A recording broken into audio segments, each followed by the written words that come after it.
Everyday ബ്ലെസ്സിങ്ങിലേക്ക് സ്വാഗതം. God's voice for every day, ദൈവത്തിൻ്റെ ശബ്ദം എല്ലാ ദിവസവും. ഇന്ന് നമ്മൾ നോക്കാൻ പോകുന്ന സബ്ജക്റ്റ്, അല്ലെങ്കിൽ ദൈവം കാണിച്ചു തരുന്നത്, ദൈവം തൻ്റെ മക്കളുടെ തലയെ ഉയർത്തിപ്പിടിപ്പിക്കുന്ന ദൈവമാണ്. ഹല്ലേലൂയ. നമുക്ക് ചിന്തിക്കാം. സങ്കീർത്തനം 3:3 നീയോ യഹോവേ എനിക്ക് ചുറ്റും പരിചയം, എൻ്റെ മഹത്വവും എൻ്റെ തലയെ ഉയർത്തുന്നവനും ആകുന്നു. ഹല്ലേലൂയ. നീയോ യഹോവേ എനിക്ക് ചുറ്റും പരിചയം, എൻ്റെ മഹത്വവും എൻ്റെ തലയെ ഉയർത്തി നിർത്തുന്നവനുമാകുന്നു.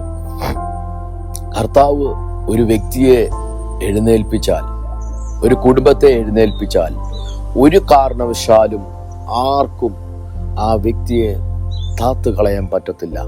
ഒരു കുടുംബത്തെ ദൈവം ഉയർത്തിക്കഴിഞ്ഞാൽ ആർക്കും ആ കുടുംബത്തെ തകർത്ത് കളയാൻ പറ്റത്തില്ല. അവന്റെ തലയെ ദൈവം ഉയർത്തിപ്പിടിപ്പിക്കുന്ന ദൈവം. വേദപുസ്തകം പറയുന്നു, ശത്രുക്കളുടെ മുമ്പാകെ അവൻ മേശയെ ഒരുക്കുന്ന ദൈവം. ഹല്ലേലൂയ. തലയെ ഉയർത്തിപ്പിടിച്ച് നടത്തുമാറാക്കുന്ന ദൈവം. ആരുടെയും മുന്നിൽ നമ്മളെ നാണക്കെടുത്താത്ത, ആമേൻ, സ്തോത്രം, എവിടെയും തല താഴ്ത്തി നടത്തുവാൻ ദൈവം സമ്മതിക്കത്തില്ല. ദൈവത്തിൻ്റെ ആ മക്കളാണെങ്കിൽ, പ്രിയ മക്കളാണെങ്കിൽ, തീർച്ചയായിട്ടും ദൈവം കൈ പിടിച്ച് നടത്തി അവൻ്റെ തലയെ ഉയർത്തി നടത്തുമാറാക്കും. ഹല്ലേലൂയ. തല ഉയർത്തി നടത്തുമാറാക്കും. പലരുടെ മുന്നിൽ നാണം കെട്ടിട്ടുണ്ടോ? പലരും നിന്ദിച്ചിട്ടുണ്ടോ? പലരും തള്ളിക്കളഞ്ഞിട്ടുണ്ടോ? ഇന്ന് ദൈവം നിങ്ങളോട്, നിങ്ങളുടെ കുടുംബത്തോട് സംസാരിക്കുവാണ്. നിങ്ങളുടെ തലയെ ഉയർത്തിപ്പിടിച്ച് നടത്തുമാറാക്കും. നിന്ന പാത്രമാക്കിയിട്ടുണ്ടോ? അവിടെ ദൈവം ബഹുമാനം കൊണ്ട് തരും. ഹല്ലേലൂയ.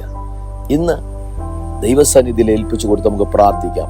ഈ സമയത്ത് ദൈവം തൻ്റെ മക്കളുടെ തലയെ ഉയർത്തിപ്പിടിച്ച് നടത്തുമാറാക്കും. നമുക്ക് ഒരുമിച്ച് പ്രാർത്ഥിക്കാം. പരിശുദ്ധനായ ദൈവമേ, സ്വർഗീയ നല്ല പിതാവേ, പുത്രനായ യേശുവിൻ്റെ നാമത്തിൽ ഇന്ന് എന്നെ കേട്ടോണ്ടിരിക്കുന്നവർ എവിടെ നിന്ദിക്കപ്പെട്ടുണ്ടോ, എവിടെ തല താഴ്ത്തിപ്പിടിച്ചിട്ടുണ്ടോ, അവിടെ ദൈവം ഉയർത്തുന്നതിനായി സ്തോത്രം. അനുഗ്രഹിച്ച് പ്രാർത്ഥിക്കുന്നു യേശുവിൻ നാമത്തിൽ തന്നെ. ആമേൻ. God bless you. Have a nice day.